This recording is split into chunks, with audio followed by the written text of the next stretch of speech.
que han venido y que hayan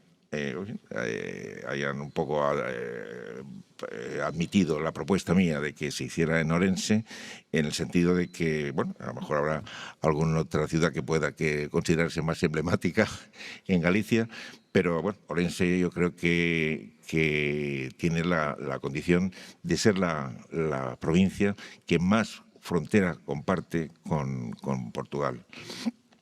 Mi experiencia de Portugal viene a través de Galicia.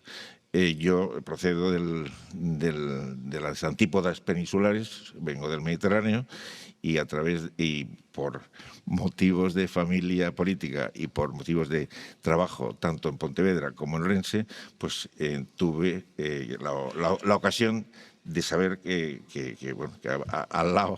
Bueno, pues decía que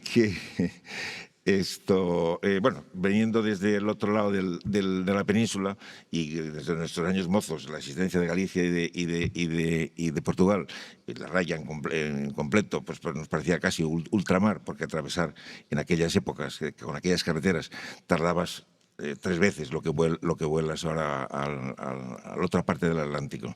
Y bueno, pues nada, una vez instalado en Galicia, pues empecé con las típicas peregrinaciones pontevedresas a la Feria de Valencia de Domiño a comprar toallas y felpos y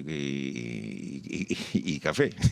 Pero bueno, fue mi primera experiencia de pisar suelo portugués. Luego fui conociéndole, fui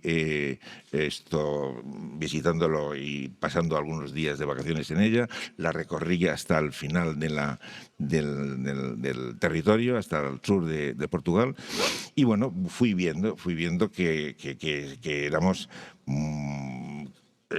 prácticamente era una prolongación de las distintas zonas españolas. El norte de Portugal, y no todo él, la parte de costa, pues era una prolongación gallega en cuanto a paisaje, en cuanto a idiosincrasia y tal.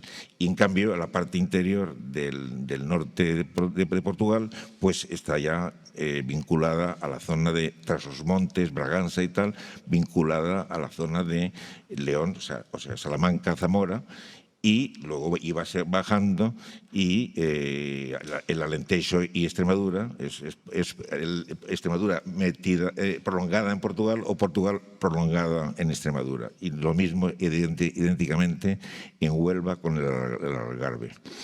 Bueno, empecé a interesarme por este tema y empecé a mirar, pues, oye, qué cosas se podían averiguar de la información en Internet. Y bueno, empecé animado y viendo pues todas las posturas y, en fin, la historia y intelectuales que habían abogado por esta idea unionista, bueno, de aproximación, de colaboración. Bueno, recientemente, hace 2 o 3 años, aparecen unos movimientos que inician en Portugal, en el corazón de Portugal, en la Serra de la Estrela, un movimiento por el Partido Ibérico que lo inició Paulo Gonçalves. Esta persona está intentando esa formación en Portugal. Es bastante compleja porque allí tienen que hacer unos procesos bastante de recogida de firmas, aprobación del Constitucional portugués. Y aquí en España lo recogió el guante el partido también ibérico, que se localizó muy curiosamente, algún entusiasta en el centro de la península, en Puerto Llano, un antiguo militante del partido de Tierno Galván, que había sido alcalde de Puerto Llano durante 2 o 3 legislaturas.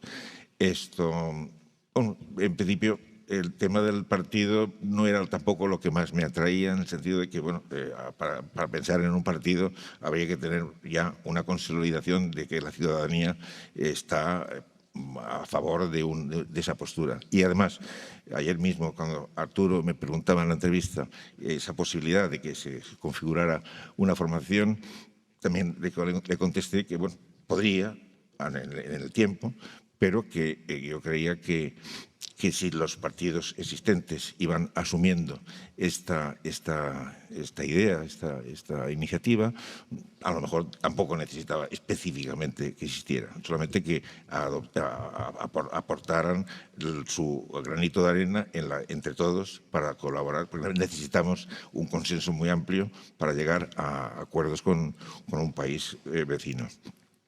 Bueno, esto aparece en la plataforma que lidera o que inicia Pablo, y vi que entonces sí que valía la pena, porque esto ya no era una formación política, sino que era hacerte misionero. Y entonces que lo que realmente era atractivo era difundir la buena nueva. Buena nueva que es viejísima, pero bueno, que había que renovarla y que ponerla a día de hoy.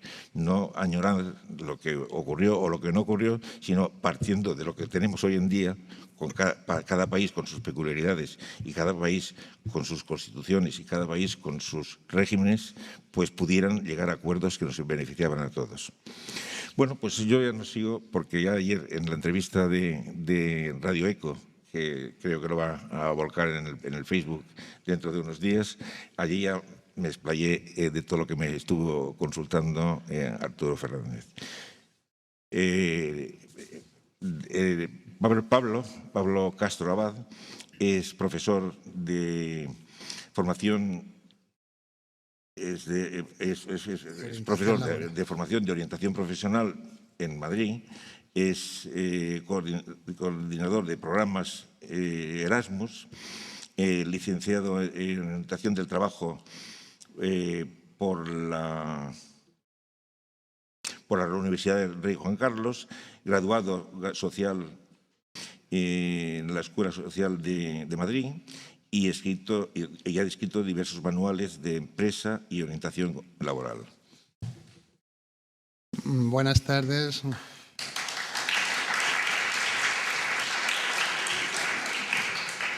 Buenas tardes a todos. Gracias por haber venido a escucharnos nuestras propuestas. Agradecer a Cándido, a la Fundación Cum Laude, al Liceo, y también la bandera que nos la ha cedido el Consulado de Portugal, y que podamos estar aquí y venir a contar lo que queremos proponer. Vamos a hacer la exposición va en un primer momento a hacer un pequeño resumen histórico. Decía Cándido que a veces la historia es un poquito pesada, pero bueno, es también lo que nos justifica de alguna manera. Y lo vamos a tratar de hacer rápidamente. También vamos a hablar un poquito de las encuestas de opinión que hay sobre este tema, que se han publicado en los últimos tiempos, y vamos a hablar de las personalidades que apoyan la idea de una u otra manera, para luego ya centrarnos en lo que es nuestro movimiento, la Plataforma por la Federación Ibérica, y hablar de la propuesta concreta que traemos como resultado de nuestros análisis. Al final hemos pensado que el iberismo tiene que tener un sentido práctico y tener una propuesta concreta, que es la propuesta que vamos a desarrollar, que es la propuesta de Confederación Ibérica. Luego, posteriormente, nuestro compañero Gabriel hará una exposición sobre la vida a la raya. Él es rayano, vive en un pueblo limítrofe con Portugal y nos podrá contar su experiencia. Y también vamos a tener la posibilidad de contar con una pequeña actuación musical a cargo de Laureano Cuevas, que también quiero agradecerle, que no lo había hecho al principio, su buena disposición para venir aquí y acompañarnos. Bien, vamos a empezar en un primer término. Tenemos ahí la pantalla, supongo que se puede leer, pero vamos a ver, ¿qué es el iberismo? Quizá este vocablo no todos tengamos claro lo que es. Podemos definirlo como una tendencia política que tiene como objetivo la constitución de una entidad política que incluya en su territorio la totalidad de la península ibérica e islas de España y Portugal. Una entidad política no quiere decir que sea un solo Estado, un solo país al uso. Eso serán matizaciones, propuestas que a lo largo del tiempo ha habido de diferentes maneras y de diferentes formas. Vamos a empezar, creo, la frase con una frase potente que dijo Teófilo Braga, que fue segundo presidente de la República Portuguesa en 1915. Anteriormente había sido presidente del Gobierno de la República, y decía textualmente que la Federación Ibérica es parte del orden natural de las cosas. Bueno, es cierto que cuando vemos un mapa de España y Portugal, pues parece que hay una división artificial. Quizá a eso se refería Teófilo Braga, que posteriormente también tuvo y desarrolló un plan concreto con su propuesta para generar una Unión Ibérica.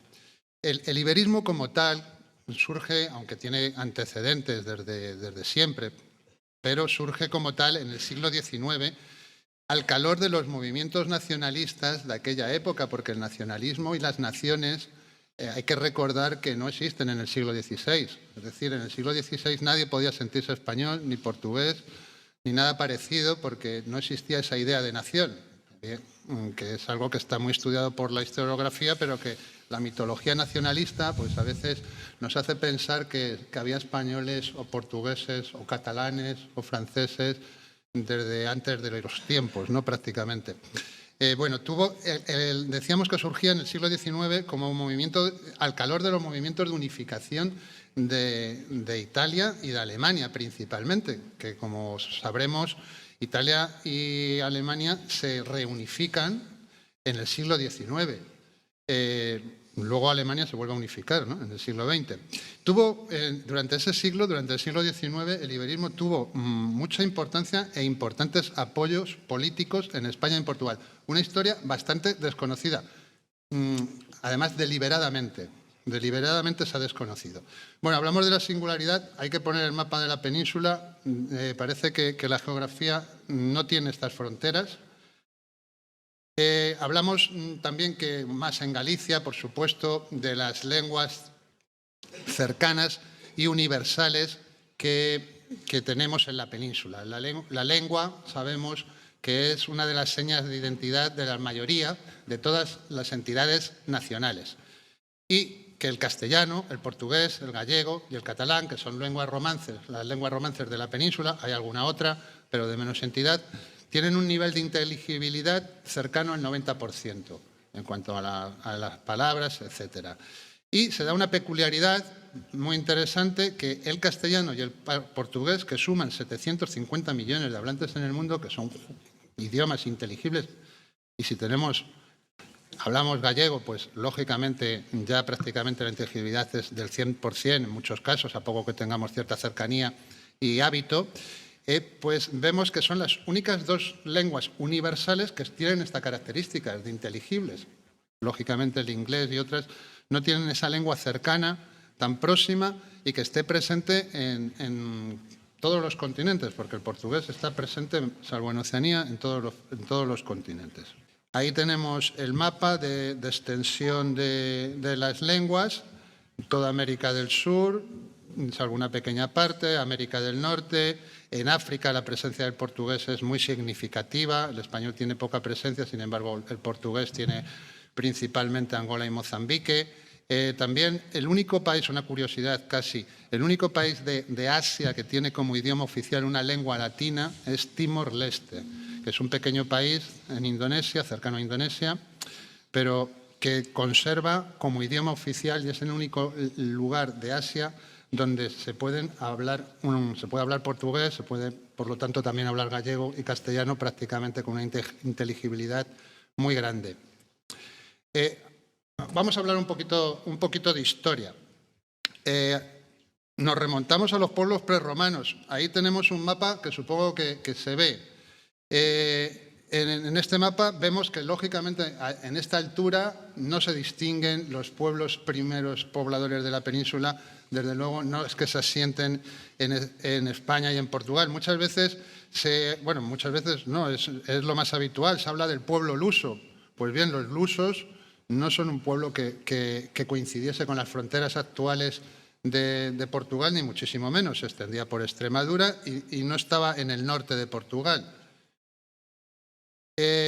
Luego la época romana, que es realmente la época histórica en la que se homogeneizan las poblaciones y se da una entidad con incluso el nombre Hispania, que es la que supone la igualación de los pueblos y un poco el crecimiento cultural, pues vemos ahí y las diferentes regiones de aquella época, y principalmente vemos que es significativa la Lusitania romana, con capital en Mérida Augusta, que es Mérida, la actual Mérida, que tuvo un importante protagonismo en la época. Bueno, después de los romanos vienen los visigodos.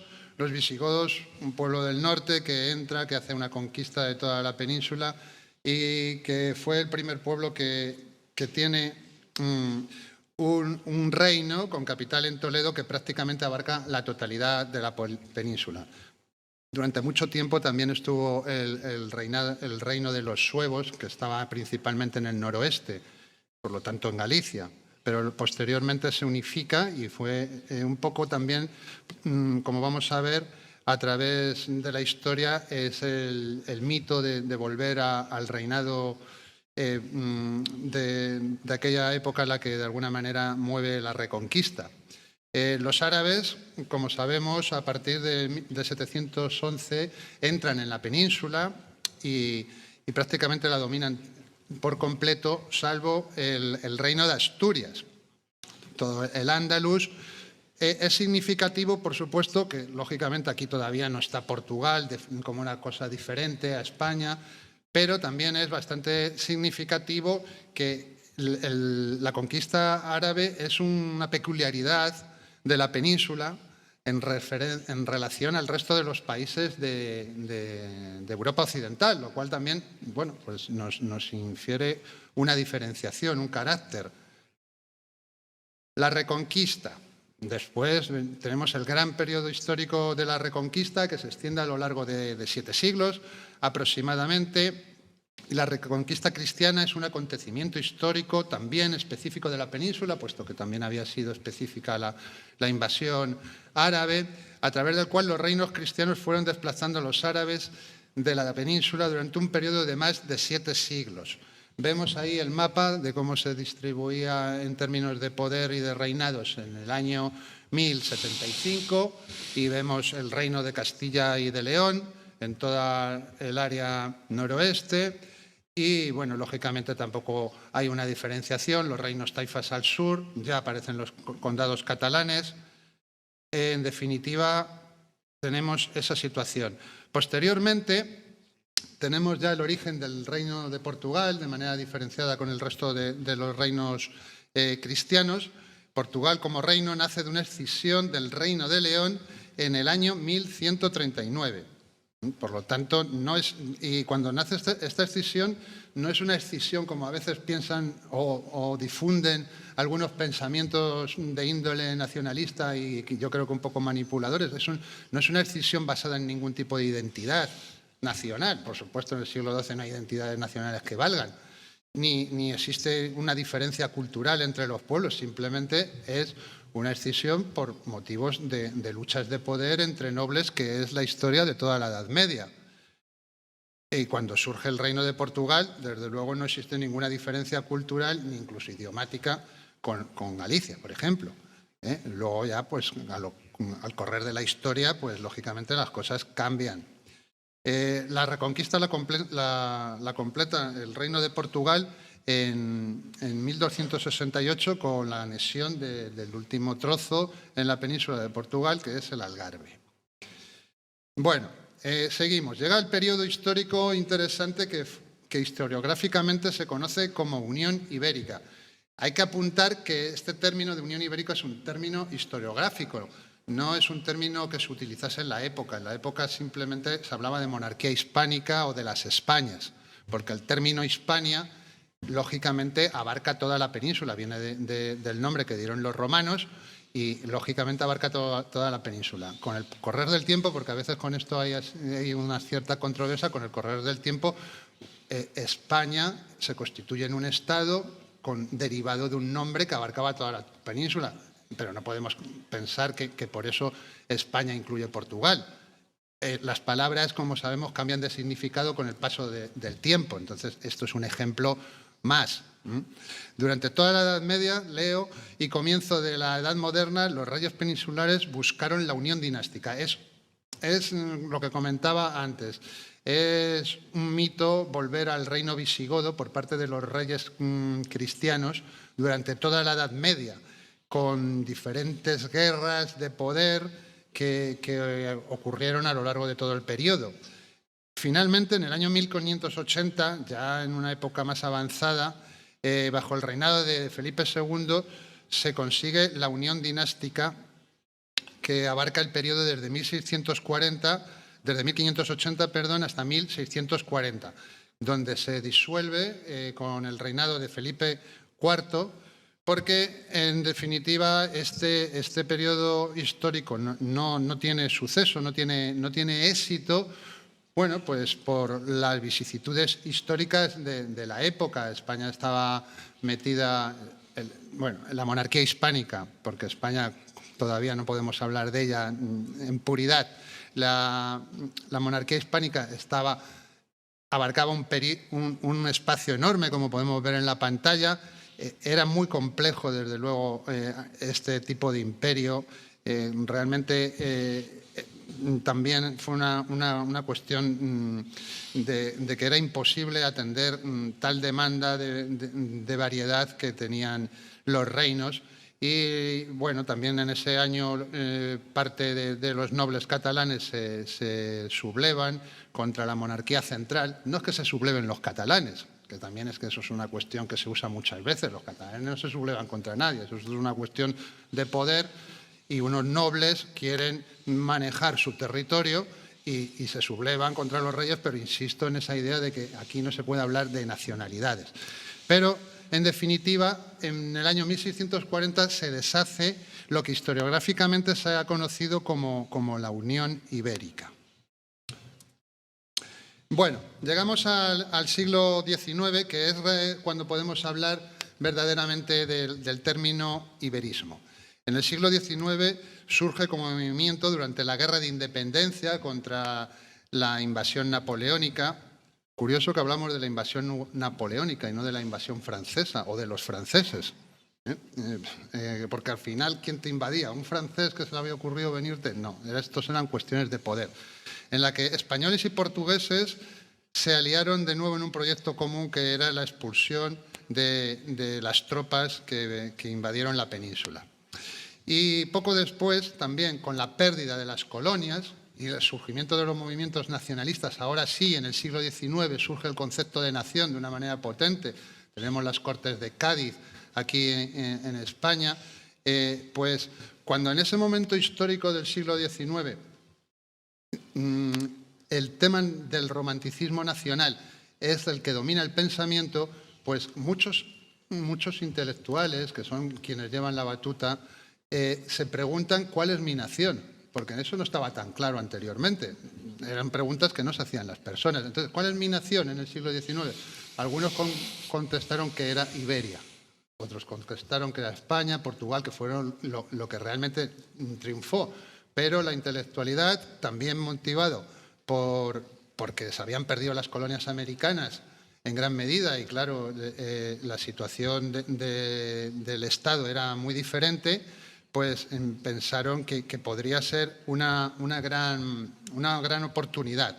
Y hay que decir, y luego ahondaremos en ello, que durante este tiempo, desde luego, los portugueses, o la parte portuguesa del iberismo, tuvo una fuerza muy importante. Momentos cumbre, vamos a pasar un poquito rápido. Tras la revolución en España, porque el siglo XIX es un siglo que está lleno de guerras, de problemas, de arribas y para abajos, en fin. Tras la revolución de 1868, el poder en España queda en manos, en buena medida, de tendencia iberista. Es decir, que esto es algo que no se escucha, que no se dice, hay un ocultamiento, creo yo. Porque no lo sabemos. No sabemos, por ejemplo, que en 1869 las Cortes españolas ofrecen la corona al portugués Fernando de Coburgo, que era el padre del rey de Portugal, de manera que cuando se muriese pasaban a estar las dos coronas unificadas. Es decir, que en 1869 las Cortes españolas ofrecen a un rey portugués la corona de España. y quizá con buen juicio, no sé, porque en ese momento tantas guerras, la rechaza. La rechaza y es cuando llegan y se la ofrecen al conocido rey Amadeo de Saboya, que fue un rey de procedencia italiana. El siglo XIX es muy convulso. En 1883, Pi Margall, que es un presidente de la Primera República, que es un declarado iberista, que escribió diferentes cuestiones de esta tendencia, España en ese momento se define como una república federal y había un proyecto fallido, porque aquello fue un desastre, hay que reconocerlo, pero bueno, existió un presidente, igual que antes hablábamos de un presidente portugués en 1910, Teófilo Braga, ahora hablamos un poquito antes, en 1869, que tuvimos un presidente de también una república que duró un año aproximadamente, año y medio, algo muy breve, pero que era declaradamente iberista. Es decir, que esta tendencia ha tenido durante el siglo XIX principalmente ciertas posibilidades de haberse hecho realidad. Bueno, ya una vez que concluye el siglo XIX y el siglo XX, la idea ciertamente se va apagando por diferentes vicisitudes y bueno, lo que principal es una cuestión un poquito también que se mezcla las tendencias políticas, porque en Portugal la República, que es de 1910, expulsa a los monárquicos y resulta que los monárquicos portugueses se exilian en España y estos monárquicos exiliados son protegidos por el rey español, de manera que en Portugal son vistos como traidores y entonces ahí hay un